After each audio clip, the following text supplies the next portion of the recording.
que entre otras cosas, el ministro Jaramillo tampoco se ayuda. Querido senador JP, va a Santander y señala con nombre propio a qué congresista del pacto. Hay que agradecerle los recursos que llevaron a los hospitales, que terminaron adjudicados a los hermanos Tarazona y a los Solarte. Mejor dicho, señor presidente, el pacto histórico se está robando la salud de los colombianos. Son responsables de que no haya medicinas, de que cierren los hospitales y las clínicas.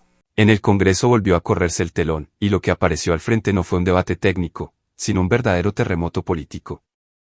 Acusaciones cruzadas, silencios incómodos, nombres que nadie quería escuchar y un entramado de decisiones cuestionadas que dejan en evidencia un sistema que parece desmoronarse desde adentro. En medio del caos, una intervención estalló como un fogonazo que no solo incomodó a la bancada oficialista, sino que obligó a todos a enfrentar una pregunta inevitable: ¿hasta dónde llega la sombra que hoy cubre la salud, la economía y la transparencia institucional? La tensión se respiraba, la verdad, o al menos su intento, buscaba abrirse paso. Porque hoy ha salido una trascendental decisión de la Corte Constitucional, en la que la Corte ha decidido que a los colombianos no nos mamen más gallo, porque le dieron la orden perentoria al gobierno de que se sentara con el sector para discutir cuánto tenía que ser el aumento de la UPC. Y el gobierno, ni corto ni perezoso, decidió no sentarse con el sector, sino con los amigos, para poder decir que todo estaba perfecto. Pero esa noticia queda en sombras, señor presidente, cuando usted se encuentra con el video del ministro Jaramillo, donde reconoce que están poniendo a las EPS en cuidados intensivos para obligar a que les aprueben en el Congreso la reforma a la salud. Pero ¿qué le parece la otra confesión? La de Aldo Cadena, que nos cuenta que efectivamente el sistema de salud de los docentes ha sido un completo fracaso.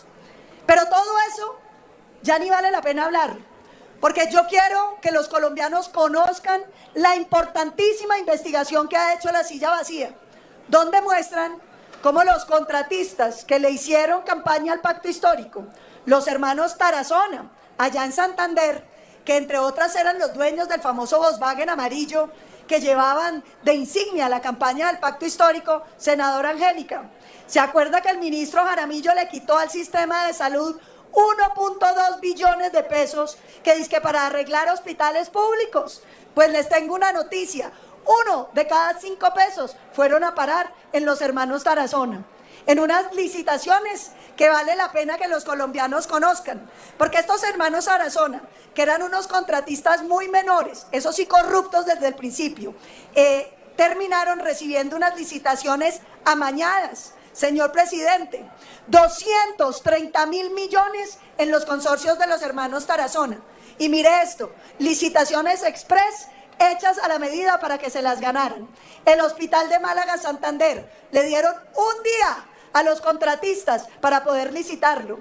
El de San Andrés en Santander, 3 días. El del Cesar en San Martín, 2 días. El de San Agustín en el Huila, 1 día.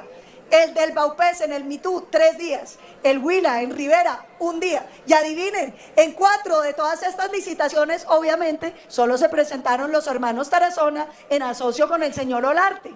Y adivine qué, les adjudicaron 234.000 millones. Pero como si eso fuera poquito, el descaro tiene un segundo capítulo.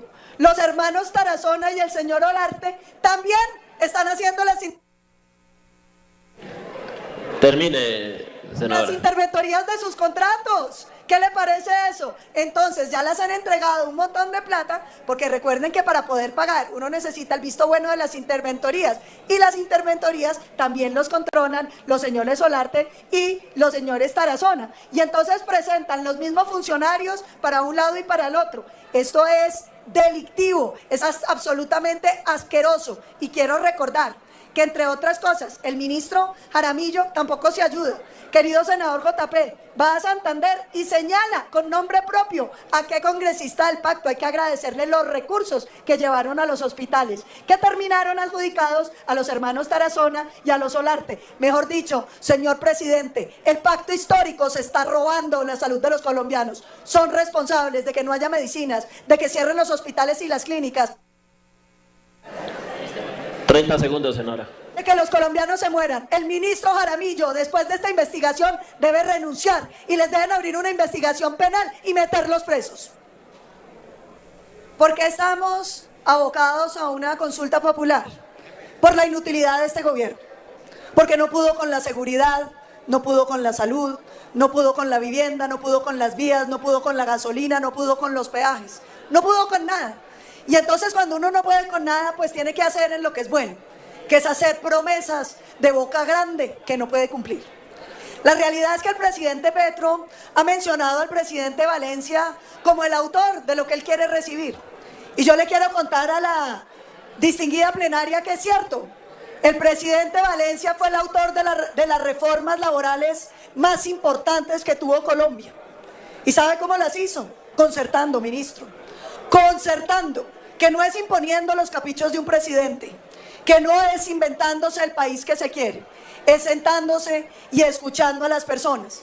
Y permítanme una pequeña lección de economía, porque yo lo que he descubierto es que la izquierda en este país no ha logrado entender el tejido empresarial que tiene este país, senador Mauricio, donde el 90% de las empresas son pequeñas, son MIPYMES.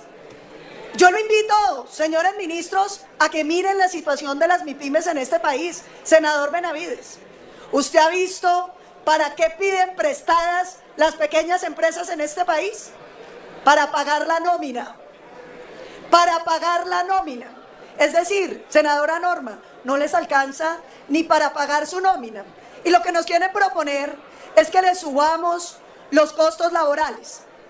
Y uno dice, por los trabajadores maravilloso, pero lo que la izquierda no se da cuenta y que vale la pena que los congresistas entendamos todos, es que votar sí a la reforma laboral del gobierno significaba que 500.000 colombianos perdieran su trabajo formal.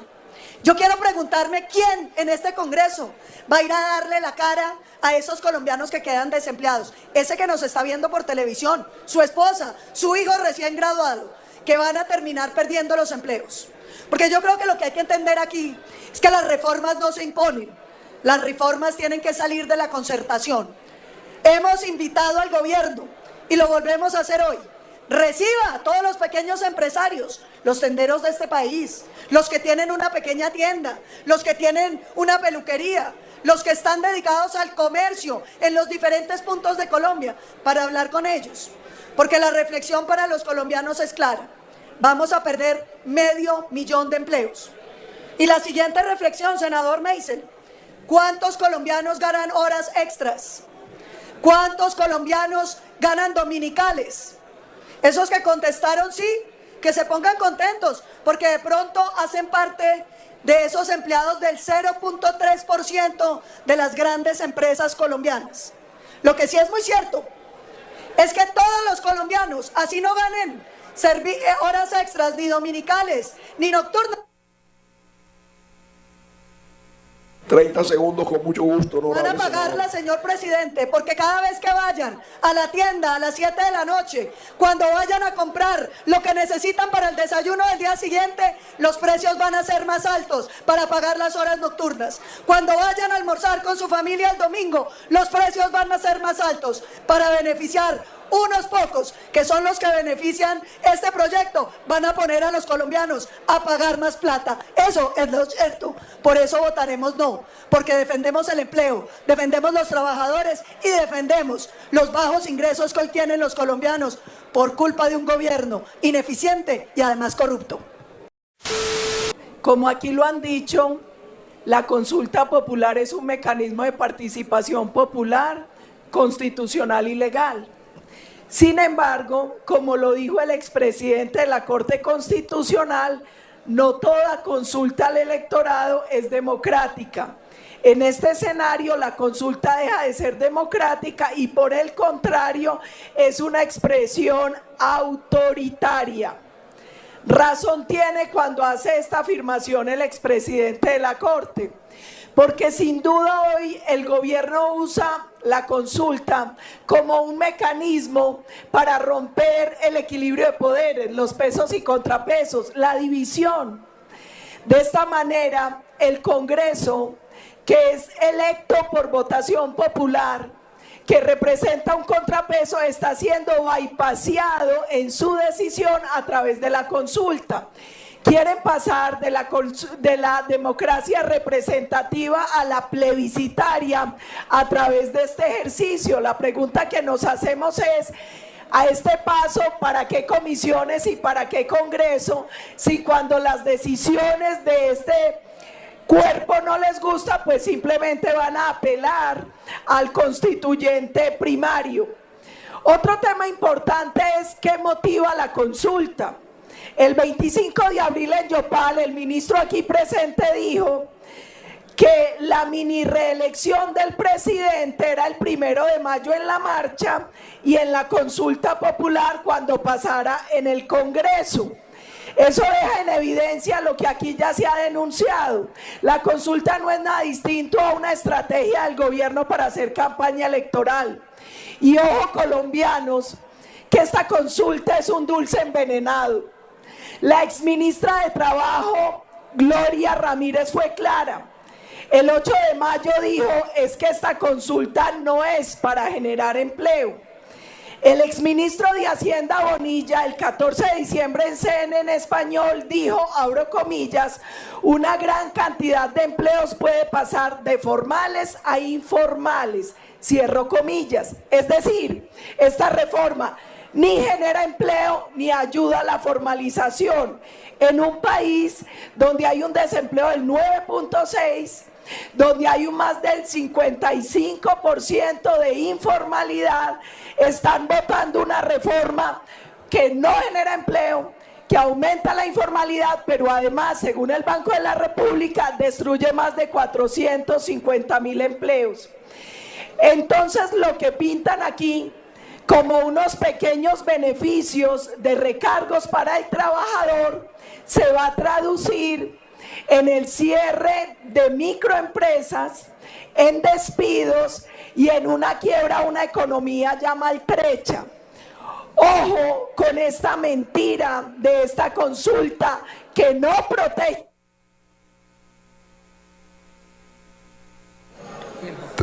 30 segundos, con mucho gusto, honorable senadora. Gracias. Que no protege a la familia como lo dice el ministro. Y miren, aquí que hablan de dignidad. ¿Qué es más indigno que tirar 450.000 trabajadores a la calle y enviar varios del trabajo formal al informal? Y la última perla, eliminan el contrato sindical porque no les gusta un modelo de fraternidad entre el empleador y los trabajadores, porque su única bandera es la división, la destrucción de las empresas y el odio de clases. Muchas gracias, presidente. Lo ocurrido en esta sesión no es un episodio aislado, sino un síntoma de una crisis más profunda, instituciones debilitadas, decisiones opacas y un gobierno enfrentado a la desconfianza creciente del propio país. Entre denuncias de manejos contractuales cuestionados, advertencias sobre reformas que podrían golpear el empleo y señalamientos por fallas estructurales en sectores esenciales, el debate dejó al descubierto un panorama incierto y una ciudadanía atrapada en medio de narrativas contradictorias. El discurso oficial promete cambios, las denuncias exhiben retrocesos. La pregunta es cuál de las dos versiones se impondrá y a qué costo. ¿Quién está dispuesto a asumir responsabilidades reales? ¿Quién escucha al país más allá de su propia trinchera? ¿Y cuánto tiempo puede sobrevivir una democracia cuando cada reforma parece escrita desde el afán político y no desde la evidencia? Lo cierto es que este debate encendió alarmas que ya no pueden ignorarse. Colombia necesita claridad. Y la necesita ahora.